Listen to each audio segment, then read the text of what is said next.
Also speak about the flooding and the fact that it killed people on the motorway. Well, the country is set to experience more rains, and that's a warning from the Ghana Meteorological Agency. In spite of this warning, the National Disaster Management Organization says it does not have enough data on previous floods, and then that's making it difficult to make projections and plan. This is very worrying because 5 persons, including a mother and a one-year-old baby, were reported dead on the 7th of April, of course, which was yesterday. And that's just last Sunday, when after a 3-hour-long downpour, 6 persons again were reported dead, and an 11-month-old baby also missing.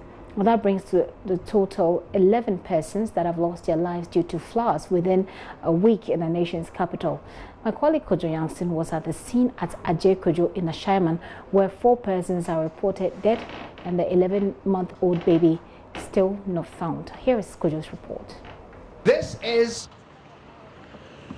the side of the motorway where traffic moves from Tema to Accra. On a morning like this, it's extremely busy. As you can see, cars are running as usual on their way into the capital city. But last night, on this same road, because of the heavy rains, there was water everywhere.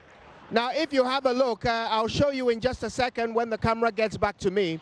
But all over here, there was water. Very high up, welling out of a water body, a little stream that runs under the motorway just at this spot.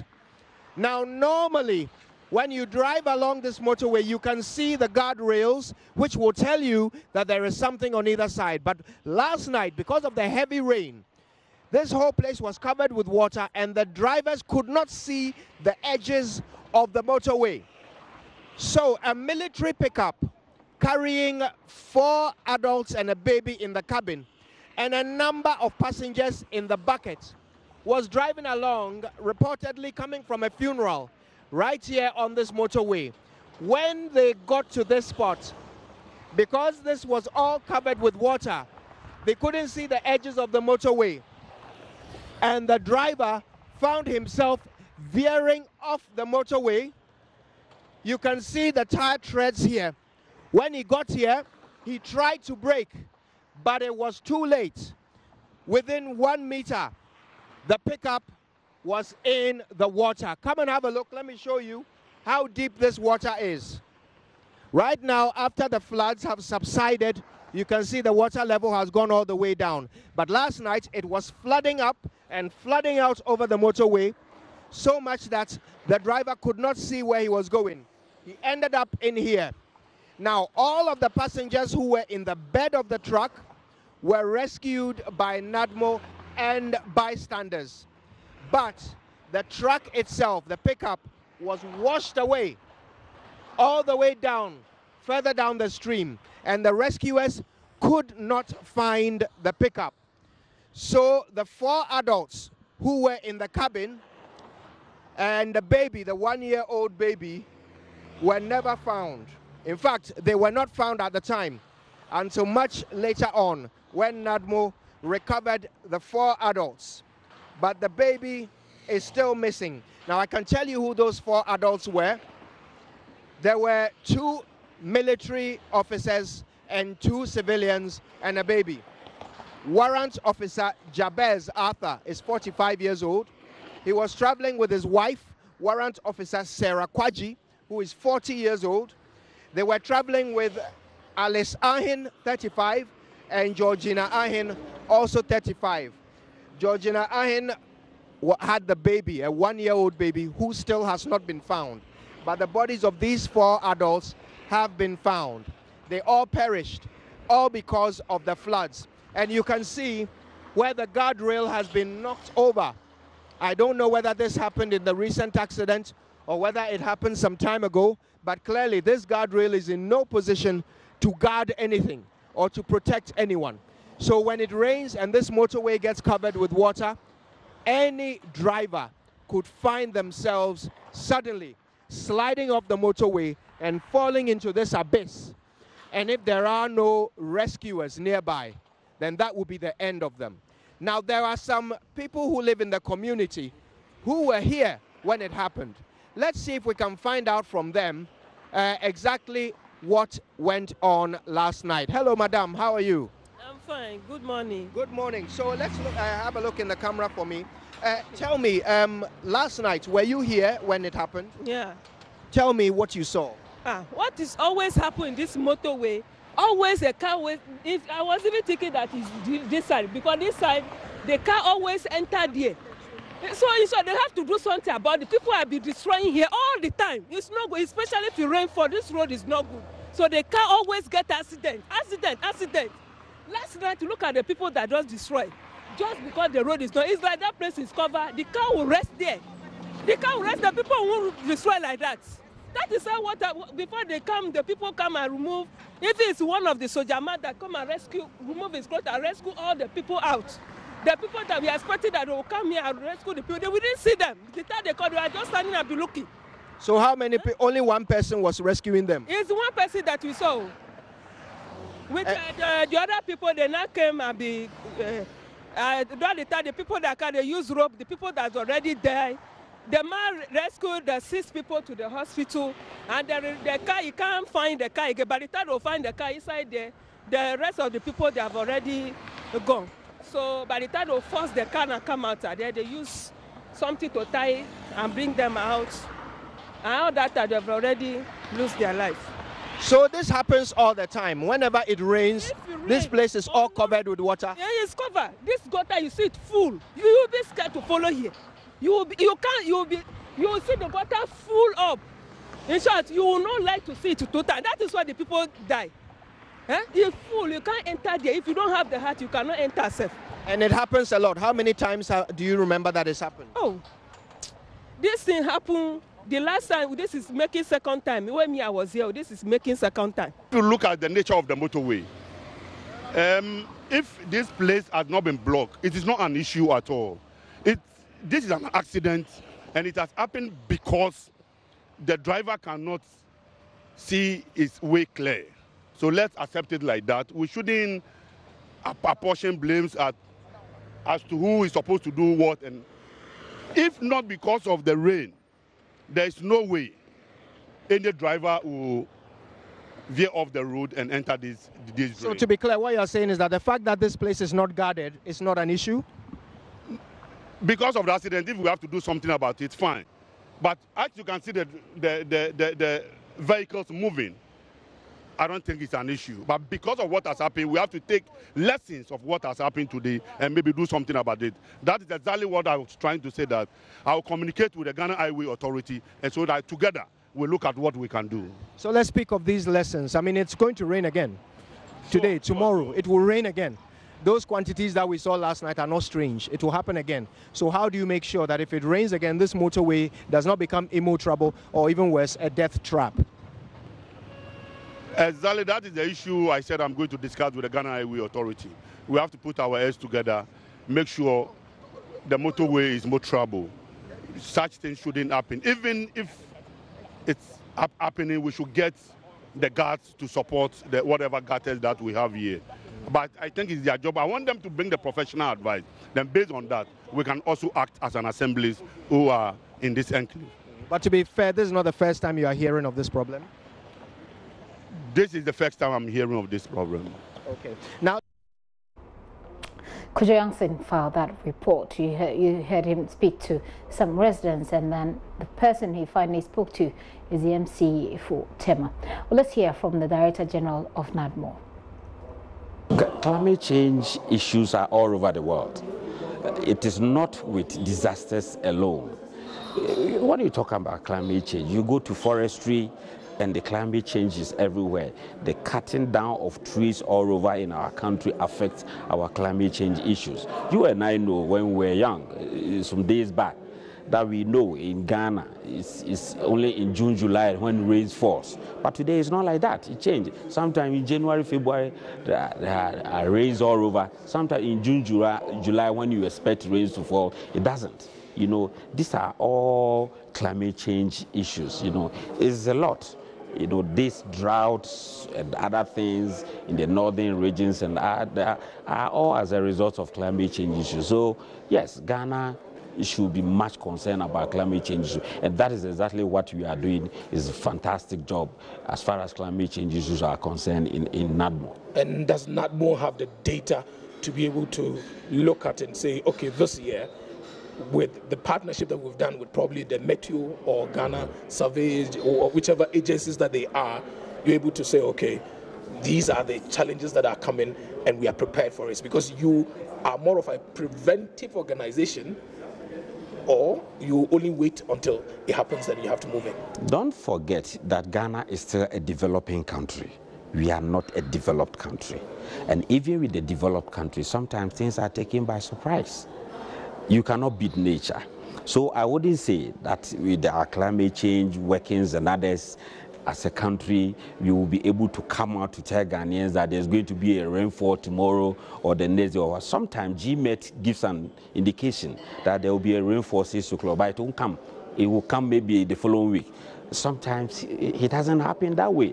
But at least we are doing our best as a developing country.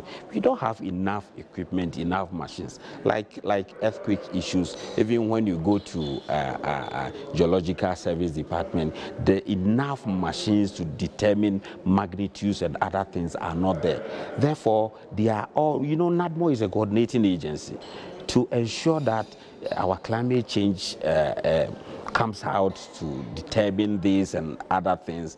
We need to coordinate all these agencies. So if one agency does not have the necessary machines to help us, you should know that we are unable to give accurate information as you expect. Then I'll come back to my assertion that Ghana is a developing country. But there is one thing that we've just been given. It's an achievement for Ghana and NADMO, that today, the UN Outer Space Program, the big data program, the modernized way, the technological ways of managing disasters and coming out with proper and accurate data. There's only one African country in the world, in Africa, only one African country that had been hooked to the charter, the international charter, thanks to God and the good work we did. Ghana, NADMO and Ghana last month was given the permission to be part of the international charter in space and big data collection. So with this, we're going to link up, and when immediately there's a disaster, we are able to get the data accurately through the big data space program. So this is a new thing that is coming in, and I strongly believe it will help us get the data. But that is not to say that we don't have data. We have some data, but we don't have enough as a developing country. So that is the head of NADMO there speaking. Well, joining me in the studio is the Director of Operations for that same organization, NADMO. Her name is Joyce Zampari. Mrs. Zampari, you're welcome to the show. Thank you.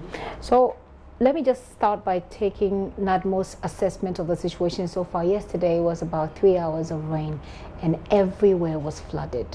Everywhere, including the motorway, was flooded, and that killed people. What is NADMO's assessment of the situation so far? Let me say thank you, and let me say good afternoon to your viewers. Well, like you said, the rains came as usual, and we saw disaster, the distress calls and things coming in, and it looks like Accra was back to its nails. Yeah. So far, the assessments we've put together shows that we have over 30,000 people who are displaced, and we're still counting. 30,000 people are displaced? Yes. In Accra alone? In Accra alone. Okay. And we're still counting because it cuts across from Ashaman, Tema, all the way to Dansoma, Glefe. I hear Taifa Domikwa Abenya, they call the place Obo something area. In fact, a household of about 150 people. That should tell you just that small catchment place. So the numbers are still trooping, and we are yet collecting. We're still collecting data from other regions that were equally affected. But as we speak, I can see that you've scaled everything to Accra, which is a major problem. and we're still counting. Our men are still out there, our rescue team are still out there. In fact, yesterday, we know when the rains came, we lost some lives. Some are still missing. 2 persons are missing, one around the Odona and then the Tema motorway underground one. So we're still working on it. And when you say 30,000, is it just due to the rains of last night?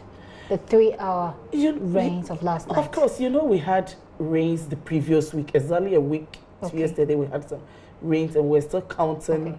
Okay. So the 30,000 that you have at the moment, where does it cover? Does it how long does it cover? The whole week, last week, or just last night? In fact, putting together just yesterday, that's why I said we have about 30,000. Just yesterday? Yes, about 30,000. Just yesterday. Yes, I just wanted to get that clarification. Yeah. Wow. So if you put together what has happened over the week, the past week, how many people are you looking at? I don't want to sit here and exaggerate. We're still putting the figures together because, there were distress calls. The distress calls keeps coming. Okay. There were some that were at our blind side, and our district directors and their teams are still out there working out. So how by the close of tomorrow, because we ask them to keep updating the system so that we know so we can speak to it. Do we have an estimate for the other regions? This is just Accra. Do we have an estimate for the other regions? Yes. My phone. Okay. They sent it to me, so let me just get it. Okay, so we'll try, and whilst we try to get that, a lot of people have said that this is actually as a result of inaction of NADMO, that we expected this, we knew this could happen, but we were not well prepared for it. No, you can't blame NADMO. NADMO as an authority comes in at the last hour. We have city authorities who are mandated. This is not the time to play the blame game, but we need to call it's not really about a blame game, because the thing is that we know it's almost a cycle. And someone will say that if you take the visuals, like the visuals that we took of, for example, 4 years ago of floods, and you put them down today, nobody will be able to tell the difference between what happened 4 years ago and what happened today, because it's the same story, the same picture. Well, NADMO has been up to task. We've been out. We do most education, propagating the message to the people for them to be careful, looking at where they reside. We do outreach programs to make sure they get the message. We get the message across to them. We are limited. We are limited as an institution, as an authority. We have the city authorities who should see to the illegal putting up of structures and things. It is their responsibility. NADMO comes in to give them advice. Won't go around and say, look, this is not right, you need to. But NADMO, as we speak, does not have the authority to pull down buildings and things. You understand?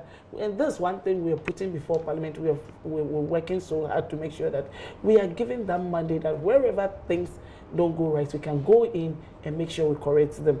And because our motto as it stands as prevention pays. We believe in preventing these occurrences than making them come and then we rush in to do the fire service approach. It's not right for us as a country. Well, it's quite sad that just floods, just a few hours of rain will kill human beings. And if you look at the sense of it, these are military people, and usually they are those who go to the rescue. So you would have thought that they would be able to defend themselves, but it must have been that bad, and we can only imagine the pain and the torture they must have gone through before they even died eventually. But are there any plans? Are there any rescue lines? We know that usually you'd have rescue lines, telephone numbers, etc., that you put out there for people to reach you just in case they're having problems, that you can reach out to them. First of all, do you have those lines out for this rainy season? We do. But in most communities, our directors have been out doing outreach programs, announcing it to them and making them understand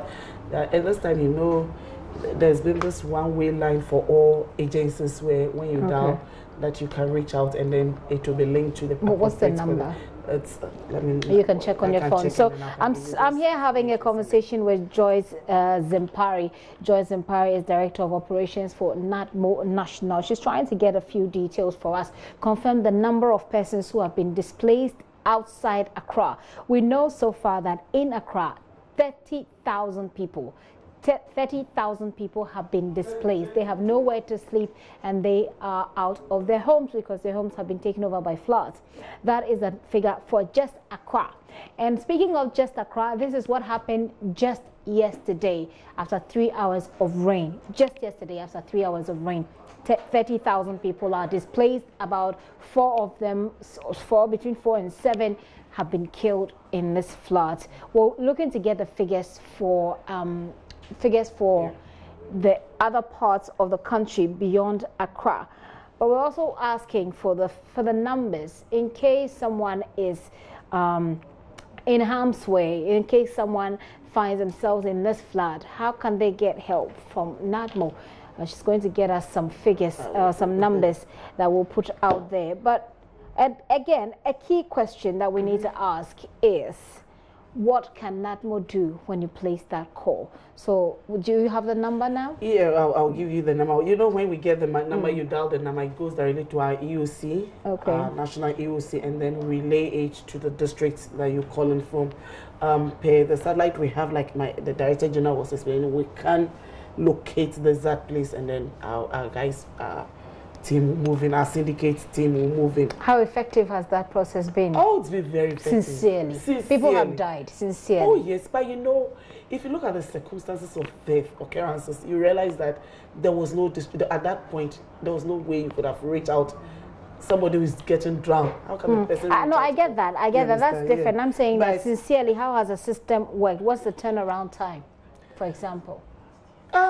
Let me say, with a few simulation exercises we did, we are able to reach out. We're expecting not to reach a distress place not more than 15 minutes. Not more than 15 minutes, but that's a simulation exercise. In reality, how does it work? We put it into practice. You know, and it works. We do the practices, yes, because we always assemble that. We make the district officers in preparedness, and then the region and national are also on preparedness. It is only when it goes the occurrences, the incidents go beyond the reach of the district, then they call it for reinforcement, and they'll make sure we move in and do all those ones. Okay. In the meantime, we're still, going through her phone so that we can get the figures. The two figures were one figure for the number of people who have been displaced outside Accra, and the number for the distress calls. I mean, who do you call? How do you get through to NADMO if you find yourself in the flood, if you find yourself struggling and you want to, you want a way out? Of course, if you can make a phone call, that's when you need this number. But we're looking for that number to put it out there for people. Now, whilst we wait for those in that information, what does it take to deal with the country's perennial flooding problem? Now, people have become really fatigued about this problem. As Work and Housing Minister Samuel Atachia, who is revealing that Ghana has secured a $200 million facility from the World Bank to permanently address the perennial flooding and poor sanitation challenges in the country. The Odor rains, especially around the Odor rains. He was speaking on the Super Morning Show last week. So when you are given a permanent fix to such an Asian problem, it takes a lot of feasibility, analysis, and work to give it the best product you want to have. And also, it's a money issue. The World Bank has had to appreciate the fact that we didn't need 100 million to do this. And when we really pushed them that to give it a permanent fix, so that at the end of the day, Ghana can rest for a long time, they've increased it to 200 million. And $200 million, we believe, will be able to sort of contain the kind of things that we are going through now. And give ourselves next year, we'll be able to tackle the outdoor challenges. What will it cover specifically? It will cover a situation in which you have all manner of, rains coming from the mountains, you see. And then you have the floods coming from the mountains. People believe that the floods are just from Accra here. The floods of the mountains will just run to Accra. So we have what we call detention ponds. These detention ponds are arrangements to sort of contain, the floods from the north, from the mountains, and then also to ensure that the major channels are taken care of. And then it dovetails into the Kole Lagoon. and is properly taken care of. And when we are able to do that, we'll see a very, very fundamental change in what is happening in Ghana. You know what? You know the challenge I have? When you are tracing that water line from the mountains, yes, you pass through Ayimensa, places yes, like Ayimensa, yes, your Adentes, your yes. Ibis. There are a number of landowners there that have green belts, that have buffers, that have bare land, yes, fallow land. Yes. Why are we not negotiating with them so that we can use some of that fallow land as receptacles for the water that's coming down in the interim? We have done that, and as part of the 200 million United States dollars, we are going to compensate them for using these places for retention ponds. Where will the retention ponds be? We'll have some in even the Pantan area and the Ayimensa that you mentioned, and even the space in Legon. We've had a very good conversation with the authorities in Legon to give us a big space to retain some of these volumes of water. Within the University of Ghana enclave? It's outside the University of Ghana enclave. Where? But they have a land beyond that. The University of Ghana, if they are persuaded that we should capture that space of land for retention ponds, and then it will sort of reduce the velocity of the flow. Well, that's a touch here there, speaking to Daniel Dadzi on the Super Money Show last week. So we've got the figures now. I'm having a conversation with Joyce Zimpare. She's Director of Operations, NADMO National. So far, we know that 30,000 people have been displaced in Accra alone, and she was just about giving us the figure for the other parts of the country. Yeah. So please. Yeah, to go with the, let me first give you the distress numbers when. Okay, no, let's finish with okay. yeah. Well, the breakdown with the regions, as at last weekend, we had Central region, we had 3,552 persons displaced in the Central region. Yeah. Okay. Then in the Northern region, we had 12,200. And then Eastern region, they said their figure is not. It's not the round figure, but they're giving us a raw figure. That's about 8,500.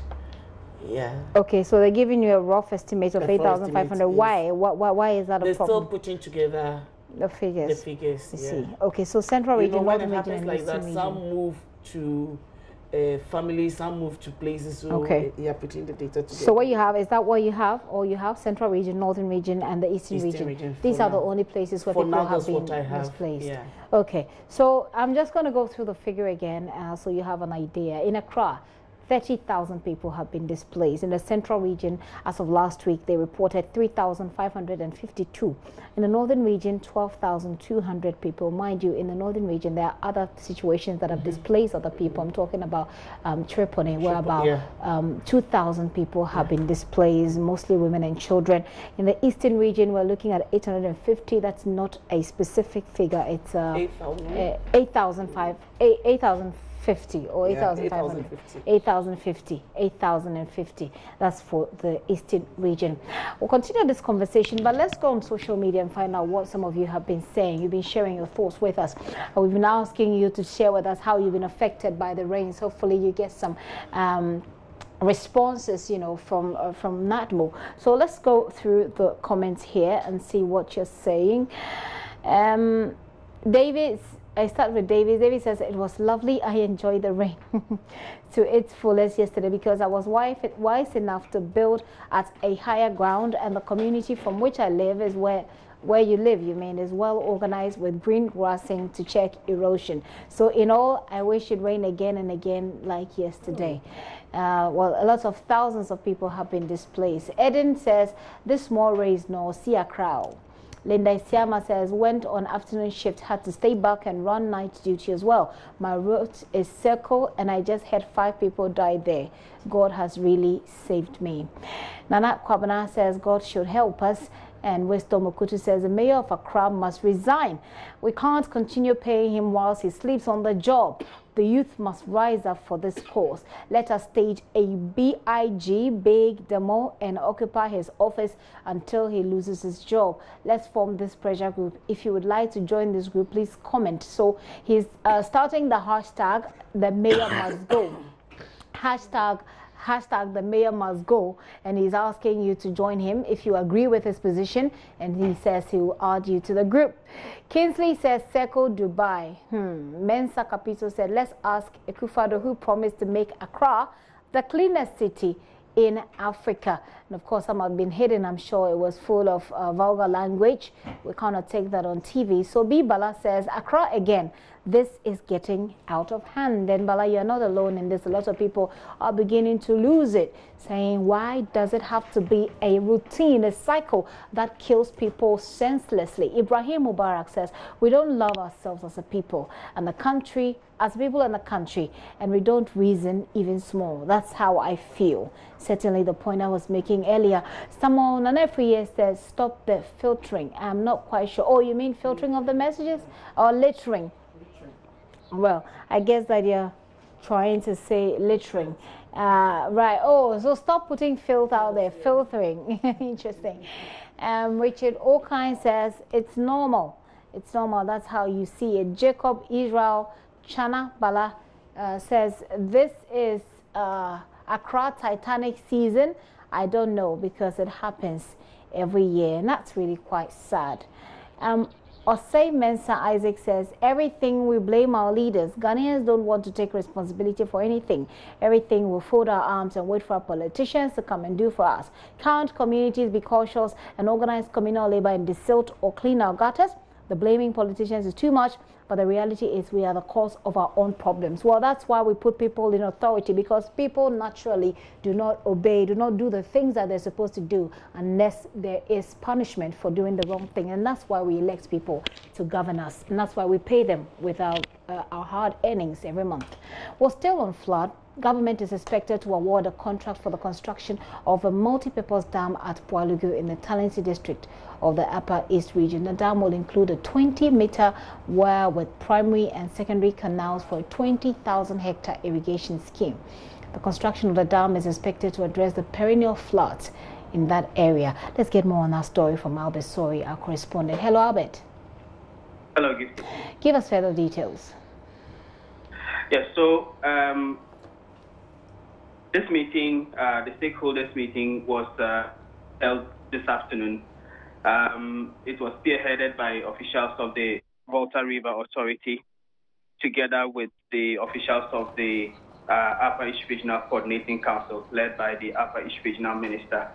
It's also, as we're told, ahead of a national stakeholders meeting, which will be held on the 24th of this month on this same issue. Now, we were asking for details of this project and what it is going to entail.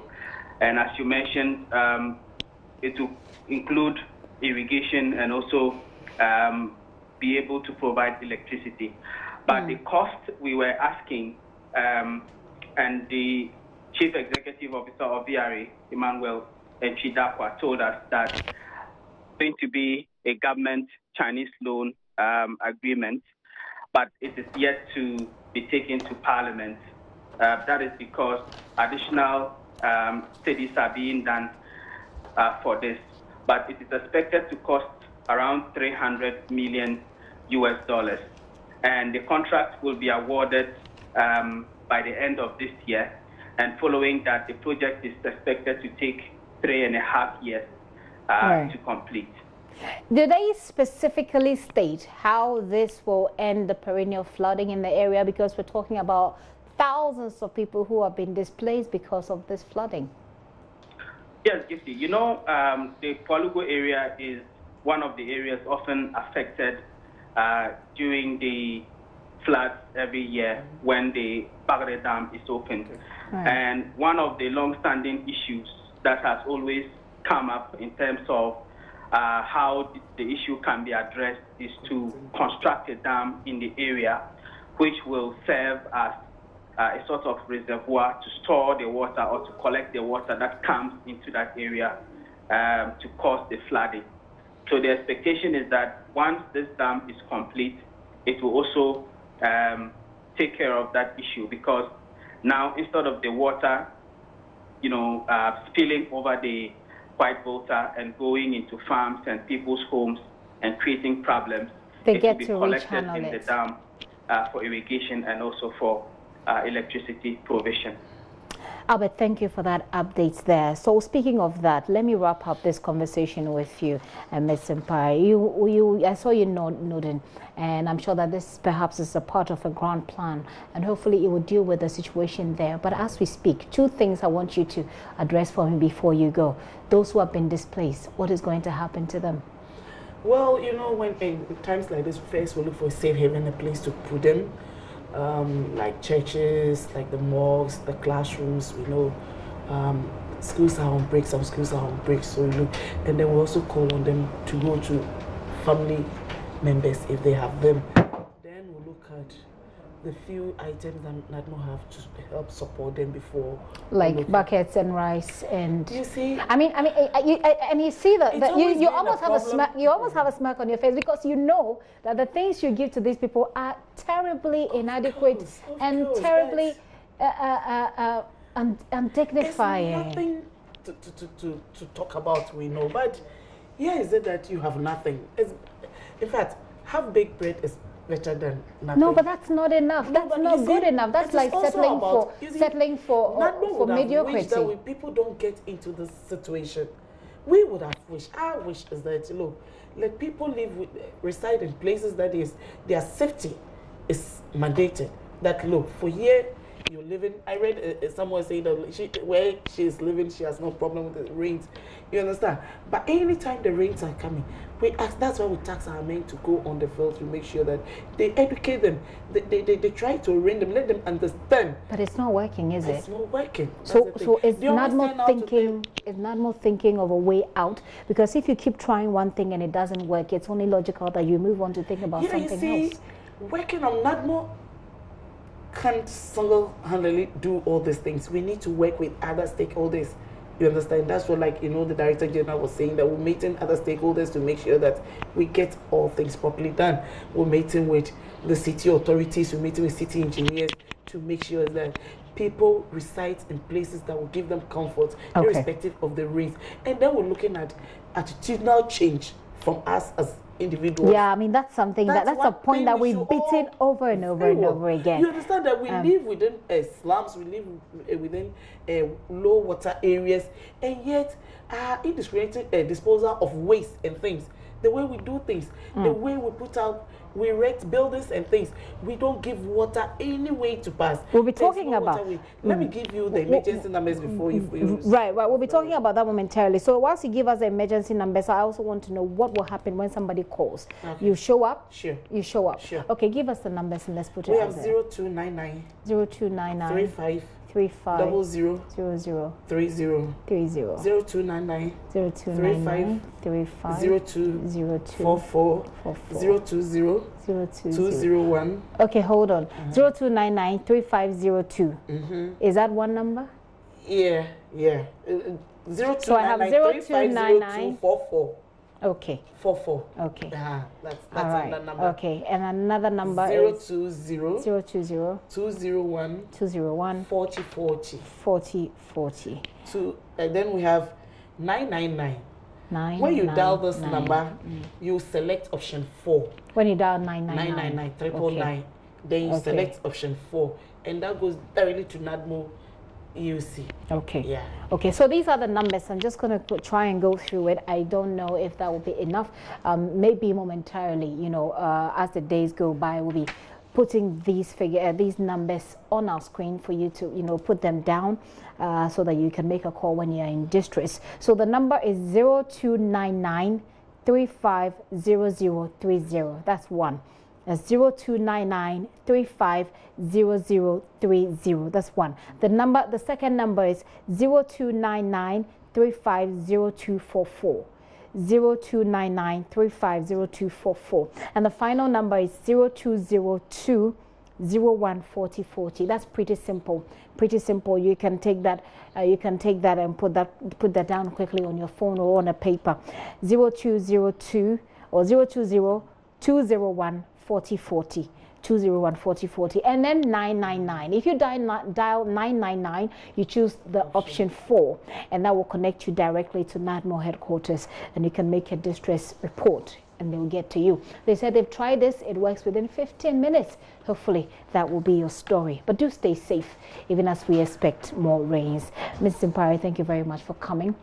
Joyce Zimpari is Director of Operations, NADMO National. They're joining us to talk about this rather unfortunate situation caused by flooding. May the souls of those who have died rest in peace if they can.